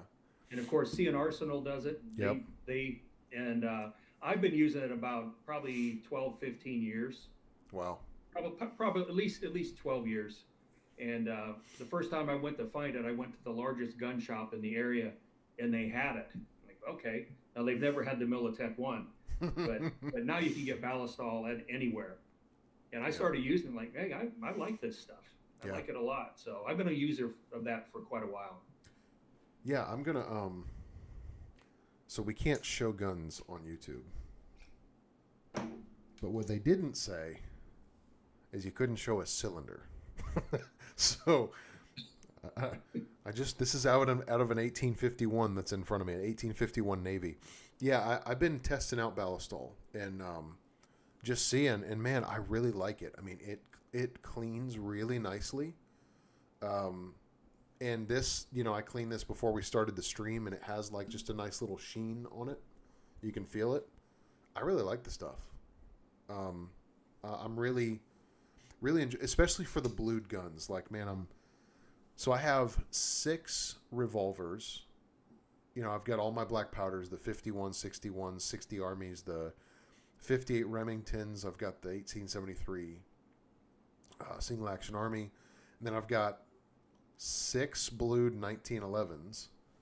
I've got my Winchester 1892, my Winchester 1907. I got a pile of nice blued guns, and I just really needed something that was going to do right by those blued guns. And what kind of sold me on it was Sea and Arsenal, because even before he got sponsored, he was saying like, yeah, I clean all of the, they used to have their old set with all the rifles behind them, which I think was a much better set, just for whatever it's worth. I like in the school classroom. yeah, it's a little goofy, but I love those guys. I'm not throwing shade at all, but he talked about how like that's what he used on all his really real vintage guns, and I'm like, okay, like if it's good for those, it's good for me, Yeah, I actually started using it on rifles. I have an 1898 Craig Jorgensen. It was made in 1901. That's a cool rifle. And I have a Type 38 Japanese Arasaka. Mm-hmm. And I started using it on those. And like, I really like this stuff. And I see it in the comments too. I think it might have been Cracks, and somebody said that it's good to use on wood. Yeah. It is. I had I can't show them because they're on the gun right now, but a pair of VC grips, and they're the G10 with the Colt logo that's engraved into them. I know Matt has a blue pair on one of his guns, but it had something in one of the grips. It looked like it had mud or something, and I took a toothbrush and everything I could think of and scrubbed this thing, and I could not get it clean. I thought, I wonder what will happen if I blast it with Balistol and then run a toothbrush over it. It looks brand spanking new. I don't know what was in there, and I just let the Balistol on there, brushed it, then just kind of dried it with a paper towel and let it just air dry overnight. And that was a couple of weeks ago. And I kind of saved that pair of grips because I don't know what was on those, but that's good to know, man. Yeah, I've tried it on leather. They claim it's good for leather, so I've tried it on leather, and it is. Wow. So that's awesome. It's a multi-use thing. So yeah, my only question I have left on it is how long does this little can last? Because I go through, man, I clean my guns a lot, like externally. I mean, I keep all of them clean internal. Like you said it earlier, the first thing I do when I get home, I don't take my shoes off. I don't go get something to eat. I go right to the table and start cleaning guns. Like that's priority one. And but even then, once I get the guns clean, like if I take a gun out and handle it for like an evening, I wipe it down completely before I put it away. Especially if it's a blued gun. I've learned my lesson there. Another story for another day. But yeah, I wonder. I mean, this seems to go a long way. Like I just did like I'll do like one little spray on one of the guns and kind of just use my fingers to rub it around and everything. And, it goes a long way, it seems. Yeah, for those of you on Instagram, like every day I see the Balistol page pop up, pitching the 1 gallon metal can of Balistol. So that Mm. might be taking it to the next level. How big was it? A 1 gallon can, a I'm metal gonna can of Balistol. I'm gonna buy that. I'm not gonna lie. And I think it probably comes with some kind of a pump, That's what I want. yeah. So That's what I maybe have. something to look into. I don't necessarily believe this stuff, but like people talk about how we have this like, um, prehistoric instinct in our brains, and we get like this famine mind that's in the back of our conscious and all that. I'm only that way with ammo and gun lube. Like, if so, this back here is my new ammunition locker. I had to buy a separate locker because my safe is overflowing. I want that overflowing. Like, I feel weird if there's a gap in there, right? So, yeah, with lubes and bullets, man, I just feel like you can't have enough. I'm very irrational about that. So a lot of people are saying, yeah, it's a German-based company or originated. That's where it came from. Yeah, for ARs, again, Militech 1, man, that's all I've really... Well, I'd say the majority of this 5W30 has gone through ARs. I use 5W30 on ARs a lot just because, I do kind of like they do. I was not in the military. I chose to go in the fire service instead of the military. But, I've seen and heard people talk about, like, literally a guy runs around and puts this crap on a spoon and they just dump it down on the bolt. That's what I do with my ARs. I just glug it right down there. I want to make sure that the bolt and then what's that pin that that it rotates. I just haven't handled ARs in forever. I'm so out of the loop. But anyway, really just the bolt, the internals, make sure that the cam pin, that's it. Yeah. The cam pin is lubricated, and then the external, those 4 rails, top and bottom. And that's it. And it's good for thousands of rounds. It's remarkable how much you can shoot an AR without having to clean it. Tim from the Military Arms Channel's got and somebody put it in the chat if you guys know, but he's done a video like every couple years where he's got this BCM where he lubed it once, and he's like thousands of rounds in of not cleaning this BCM, and it's a weird science experiment at that point. Yes, thank you. Yeah. Cam pin. Everybody's Any of you military guys, have you ever been on an FTX and you ran out of oil and you pulled a dipstick out of a Humvee and used it to lubricate the bolt on your M16 or your M4? Now, I have done that one time when I was up in Georgia visiting some family. What were we shooting? It was my little Remington 597, just cheap. It's basically a Ruger 1022 knockoff from Remington. And couldn't get the gun running, didn't bring any lube. So, yeah, we did that on my granddad's truck. Just pulled out the dipstick, wrung it off on my fingers, and dripped it down in there. Got it working. It works. Yeah, I told you that story when we were talking the other day about Travis Haley on the Battle of Najaf. Yeah, they did that. They shot so much, or he shot so much out of his rifle that the gun was seizing up, which is crazy. That's a lot of shooting. And he said they had to go drain oil out of the Humvees to keep those working.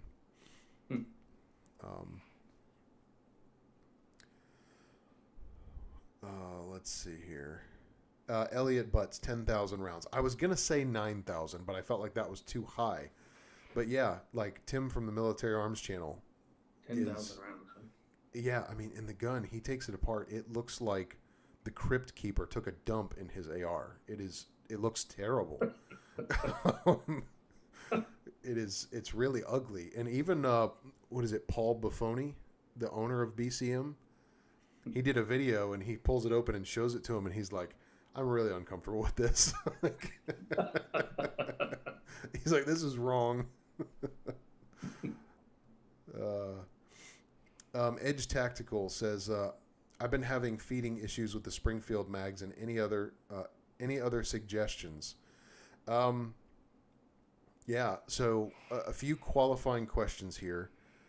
Um, so there, we'll just talk through really briefly a few issues that you can be having. Again, the big three. You've already got the right magazines. Springs. Have you replaced the at least the recoil spring with a good Wilson or Wolf 16-pound recoil spring? And then have you lubricated it? How did you lubricate it? With what did you lubricate it? And then finally, the last two things that my mind kind of goes to is extractor and the slide stop. TSOS has been struggling with their slide stops recently, where I've actually got one right here. Jackpot. So basically, two things are happening with TSOS right now with their slide stops. If you have the Cerakoted version, what's been happening is they're putting too much Cerakote right here. And what happens is that link pin slides over this this pin, or excuse me, the barrel link slides over this pin, and when it starts to get hot and dirty and everything, those tolerances start changing, and that steel swells up, and now you got this bulk of Cerakote being it's acting like a brake pad with that barrel link, and that can cause some issues where it's slowing down the slide velocity or even stopping it. So you can take some like 800 grit sandpaper just in your hand and literally just do this. Just spin it around and then wipe it off, knock down some of that Cerakote. But the other thing I would check, let's see if I can do this. On your slide stop, this little pyramid right here where all these angles meet, and there's a little point on the tip of that piece, okay? What can happen is that little piece is protruding on the inside of the pistol. And what can happen is brass is coming up to feed, and it's catching on the top of that little pyramid right there. And that can cause, again, either slow down or stop the feeding process of brass. And really all you do is you take a file and you just knock down the tip of that pyramid, get it out of the way. And a good way to check is just take it out and see, do you have brass staining or copper staining on the top of that pyramid right there? It's not a bad idea to do it anyway if you just want to start like trying to club some issues. But my mind goes there. I would check that out. You can send me a picture of yours to my email address, and I'll help you out if I can. And then the other thing is extractor. That is where you're probably going to need to join the Patreon and go check out my extractor video to show how to like solve that problem if that's what it is. So you can be doing the big three. You can do all the right things, mags, lube, and springs, but those two issues would be the last two I'd be looking at. You want to add to that, Jolly? No, that's exactly what I was going to say, especially if you have like the TSOS service model that is Cerakoted, or any of the other ones they Cerakote. But I would definitely look into the slide stop. That would be the number one place. Well, it depends on what the exact issue is. But if you've done the big three, so to speak, then I would look at the slide stop and the extractor. Yep. And there's some pretty easy ways just to check the extractor. Yeah. Now, if you need to go from there and actually do some tuning of it, that's a little more involved, and that's where somebody needs to have a look at the video. Yep. Yeah, I mean,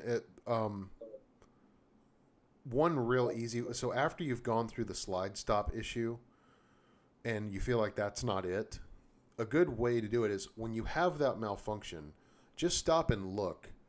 Because what can happen is, like, let's say this is the bullet, right? And here's your extractor. When the extractor is tensioned properly, it's going to be pushed over and really like pushing aggressively into the cartridge as it wants to feed.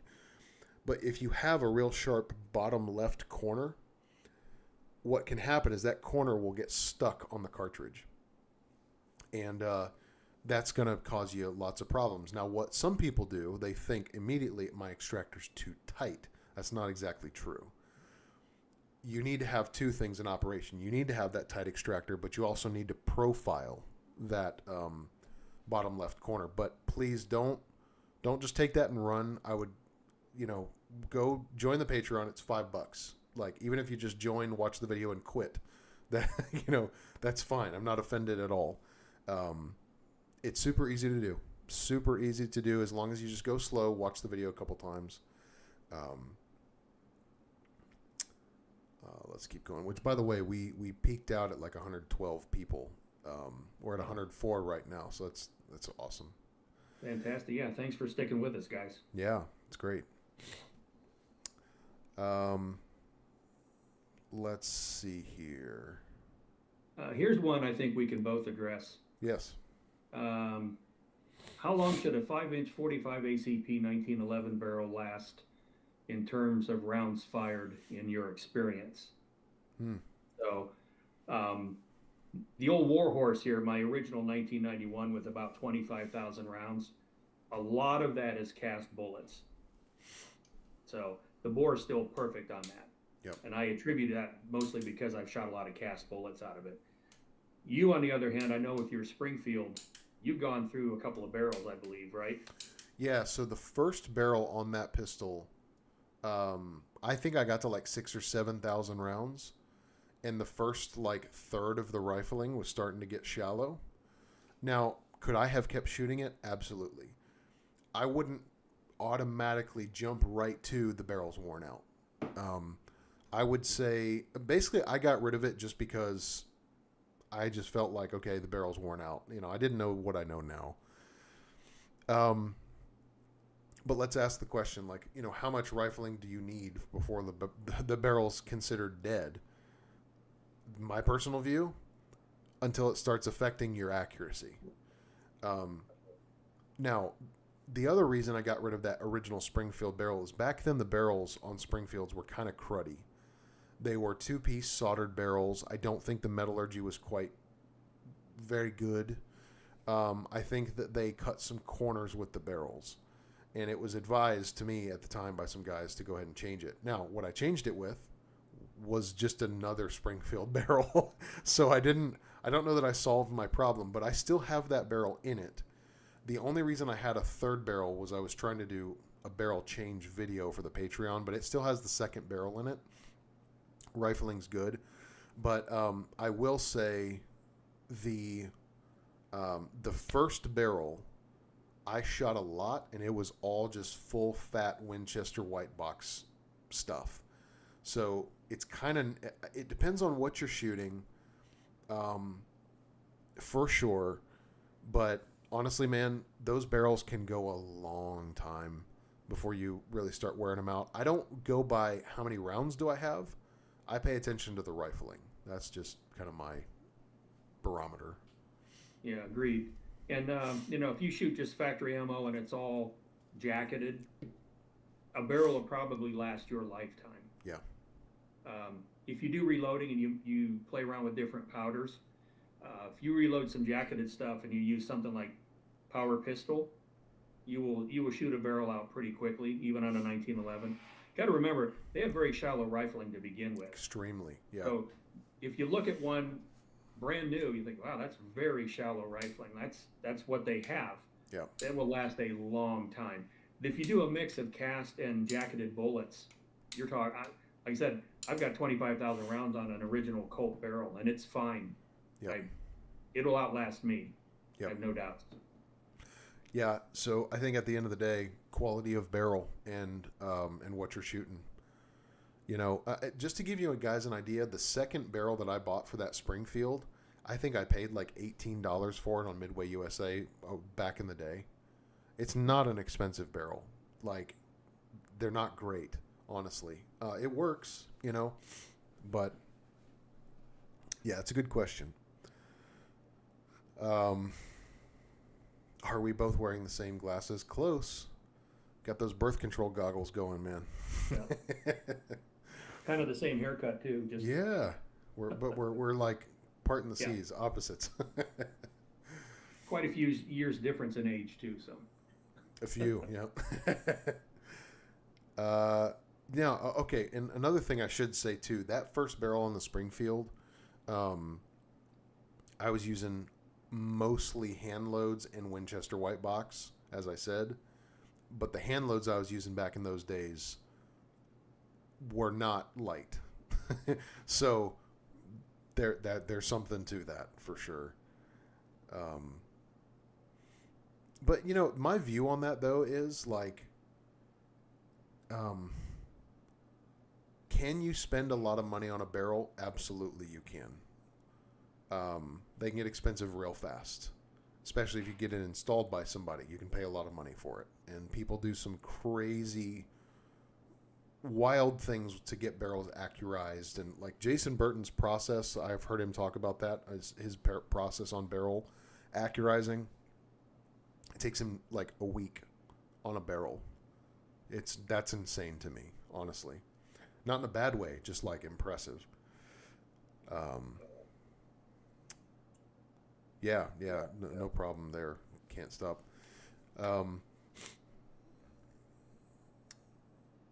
Yep, Andrew, my life says advancement in metallurgy and quality of materials. Yeah, I mean, again, materials is a big one. How they're made, all of it. And the barrel is so important. You guys are going to see this in the Colt video tomorrow, that I compare the Springfield and the Colt because they're made around the same era, the early 2000s. I compare those to each other. And the Colts, if I had to pick one, because they're both about the same price back then, they're both about the same price now if you get one used. But what's the real difference between them? To me, it's the main difference is the barrel.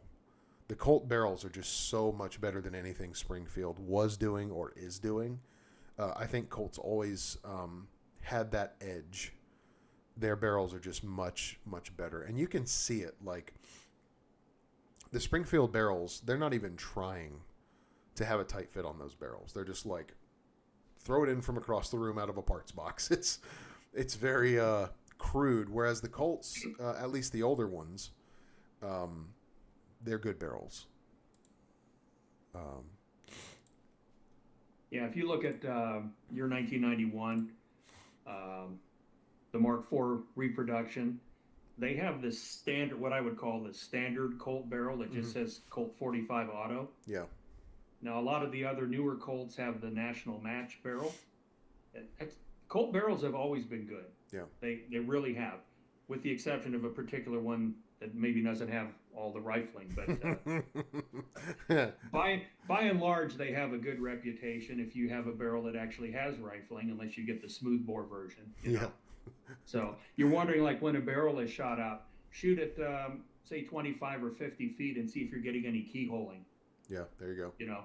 If it's not doing that, I mean, I have a couple of barrels here. You can kind of see the hint of rifling there. They're out of CMP guns, and they're pretty well shot out. I took one out a few weeks ago, and it shot fine. And I shot it at some distance to see if I got any keyholing. It's just like a rifle. If it's shot out, you'll see keyholing or something like that. So, yep. Again, the rifling is so shallow on a 1911 barrel that it would take a lot, even when it looks like it's almost gone. It's probably still stabilizing the bullet pretty well. Yes. So barrels are cheap too. I've got a Barstow here that I waited 9 months to get, and it's a gunsmith barrel, so it has to be. I've already done it. I've completely fitted it. It is a lot of work. What a fantastic barrel, and it was very pricey. But look at what a lot of the major manufacturers are using. The Dan Westons have great barrels.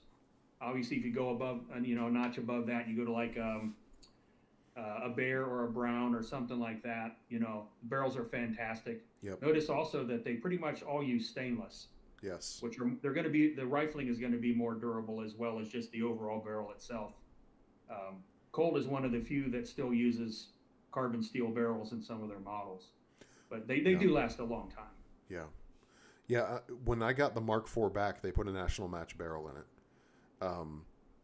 And I'll tell you, this is a video that I tried to film and make, but I just didn't like the way it was coming out, so I got to start over. but I was going to do accuracy testing between a few different 1911s. Let me just tell you guys in the chat, that Colt with my Mark IV with the National Match barrel outshot everything on the range that day. In terms of accuracy, I was really impressed. Really impressed.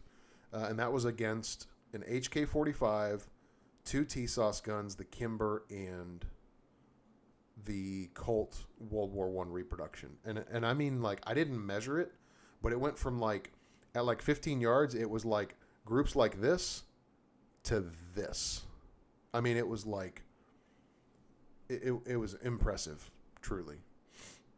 You know, they can do it right, you know. Yep. Every once in a while. Yeah. No, honestly, when I shot the gun, I thought, wow, I just got really lucky. And then I shot another 5 in like the same hole. And I'm just like, wow, that's wild. The T-Sauce guns shot really well. But yeah, now the HK-45 was the second most accurate gun on the range that day. And of course, HK is known for having barrels that are just world class. You can just feel it. I don't know if you guys ever do this, but like, you just like drop the barrel like on your bench and listen to the way the steel sounds. Those HK barrels sound like they were forged by like, I don't know, what's that Thor movie where they forge his hammer out of like a star? Like that's what HK barrels feel like. Yeah, Barstow's $250. Yeah, but they're worth every penny. Yeah, they are. Yeah, they are. And the stainless thing, the reason that matters is not just the durability, but every once in a while, some ammos, even though they say they're not corrosive, they are. And there's the last place on a gun you want to have corrosion starting up is the bore. You just can't have it. So let's get the last couple questions in, and then we'll wrap the stream up. This one has blown by, man. It has. It's been a really good stream. Really good questions too. Yes. Yeah. Yeah. Traveler and I had talked about this in advance. You know, we did our deep dive into magazines the last time, and we kind of focused mostly on that. But this time we wanted to have a basic topic, but you know, let you guys out there kind of drive the conversation. Yep. You got some good questions and a lot of good inputs. Del Carr says, my Colt 1911 limited edition that came with a 5-inch blued barrel had the rifling like your Mark IV, still shot super accurate, but I replaced it anyway. Yeah, I would too. That would keep me up at night, man. It's just not right. And even if it shoots accurate, it just won't for the same length of time that it would if it was right. And that's just a fact. Because eventually that barrel is going to start to get eaten up, and that very shallow rifling, one of the rifling on one side just wasn't there. It was a total smooth bore. And I never shot it, so maybe it would have shot accurate, but not for long. It would have started to keyhole, and so I think you did the right thing. Yeah, I agree. Yeah. Yeah, Jason Burton is an alien. He's on another level. And he can charge $16,000 for one of his pistols because they're worth it.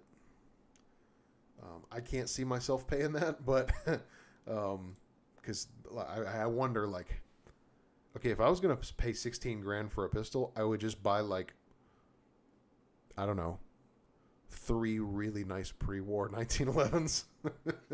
If I was going to go that route. Yeah, it's good. It's good. Yeah, Andrew, my life said, heard Kimber barrels are solid. Mine has been. And it is without a doubt one of the most well-fit barrels. Besides, I got to say, that Colt 1991, it's sitting right over there. The barrel fit on that one is, so in order of impressiveness, the Kimber is super impressive, how tight that barrel lockup is. Right behind that's the Colt 1991. That barrel it feels like it's welded in there. And I like that. All right, everybody. Well, Jolly, you got any more points you want to throw out there before we wrap it? Yeah, I was scrolling through the comments, just a couple of things. Going back to the lubricants and things, Yep. you know, see guys in there saying, yeah, I take a bottle of 1030 out to the range with me, or even ATF. If it works for you, it works for you. Yep. Run with what you brung and go for it. I have kind of gone to where I need two products. I need some kind of basic gun oil. If I'm going to be in hot conditions, I like the Lucas, and then I need something as a protectant or a cleaner. So if you're using CLP and it works for you and you're happy, stick with it. I like to use basically two products. I like to use something to clean and then something to preserve with, and usually if I use a gun oil like this, then the Balistol does a very good job of cleaning and protecting. Yeah. I can get by with two products, stuff like this, and that's all you need. That keeps the expense down when you're talking, because some of these oils, as we talked about, they're, if you compute what the cost of a quart would be, it's $112 a quart. It's nuts. There's no need to spend that kind of money. No. So if you've been using something and it works, keep using it. If you want to try something new, hopefully we've given you a couple of ideas, some things to, step out of your comfort zone maybe a little bit and try. But for years, I've been using basically two products. I consider those essential to not just my 1911s, but all my guns. I've got something that I strictly lube with. And then if you can find something like Balistol that will also clean and you can use as a protectant or preservative, then you're good. So that's what I've settled on after, decades and decades of doing this. Yeah, I totally agree with that. Absolutely. Yeah, and that's kind of like I said, the direction I'm going. What I want to end up with, and what I have ended up with, is all I'm going to be using anymore is Militech 1 and Balistol. That's it. And honestly, Hoppies is a well-proven lubrication. And I should mention, too, we talked about this. I was studying some tests some people did on different lubrications and how they behaved with bluing. Again, bluing can be really sensitive. And the top two were Militech and Hoppies. They were the ones that, they don't affect the bluing. So there you go. Yeah, I use the Hoppies. I have so much of it. When it's gone, maybe I'll find something else. I'll always have some. Just like Rem Oil. I have a use for Rem Oil. I'll always have it. But I also use this on the stones that I use for gunsmithing and for sharpening knives. It's great for those uses too. So this is something I will always have, and it's not very expensive. It's not going to cost $300 a quart or something if you quantity. But it has other uses too. So I've even used it in a pinch. I used it in some of my air tools when working on a car. There you go. Yeah. Yeah, I like it. All right, everybody. Well, appreciate you guys being here. We had a solid 100+ people for the past 2.5 hours. It's been awesome. Fantastic. Thank you guys for being here. It was a fun stream. Obviously, we're going to do it again. I think next time we need to get... is Matt still here from Wyoming? We need to get Matt in here. Yeah, that'd be great. Yeah. Awesome. Well, thank you, everybody, for being here. We look forward to the next one, and we will see you soon. Take care, everybody. Good night.